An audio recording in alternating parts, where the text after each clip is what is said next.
People today are aware that internet is collecting data in some or other forms while we surf various sites. But most of us underestimate the amount of data that is present about us in various databases around the world.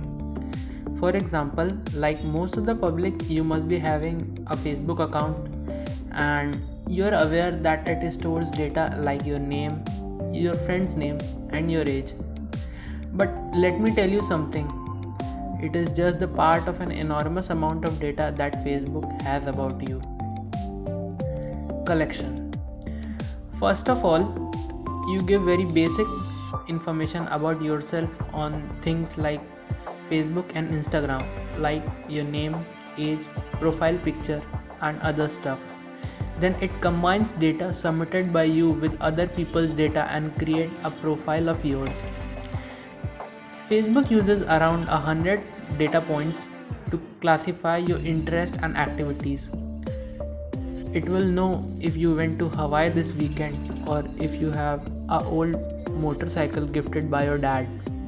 Some researchers have shown that just by analyzing your likes or comments, these powerful and sophisticated AIs can tell your deep secrets, like if you are in a relationship and if you are in one, who are the most likely people you are in relationship with. And even if that person has never been on Facebook, a thing called shadow profiling is automatically done of that person. Then comes location data. If you keep your location on most of the time, then internet certainly has a ton of your moment activities recorded. It can tell on the basis of various guesses and learning procedures where you go, where you came from, where are you, and where next day you are most likely to go. Apart from that, it will recommend you to connect with people in your neighboring. So next time, keep your GPS off while going out. Most people know that online buying of goods is targeted by various services like Amazon and Flipkart.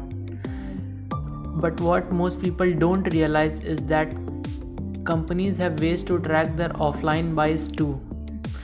Have you ever noticed that when you buy a burger and pay it through your credit card, you start getting related ads on various online sites about burgers? What is happening behind the scene is that your credit card number and your buying history is sold by that local retailer to big firms, and then they target you through your credit card number that you have entered on their sites. Ever. Cookies. Cookies are just files to help sites to load faster. So what's a harm in that? Well, cookies have been badly reputed for decades in collecting data from you. An article in New York Times called cookies to be surveillance files. So if you're smart enough, you must delete these cookies regularly. And therefore smarter people have came with an idea of device fingerprinting, and so that they can identify you even without cookies.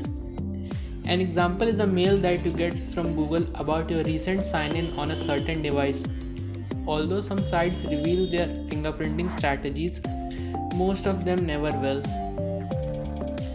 And these were some very basic ways by which sites are breaching privacy. Although breaching is most of the time not an appropriate word to use, because we tend to just blindly accept these terms and conditions. One thing that some of you may question is what harm can be done from such bit of information. Well, in that case, I will recommend you to play this game called Akinator. It asks you about 10 to 15 questions about something and will most of the time guess what you thought of. Well, that's amazing. Thanks for watching. Like and subscribe, and most of it, beware.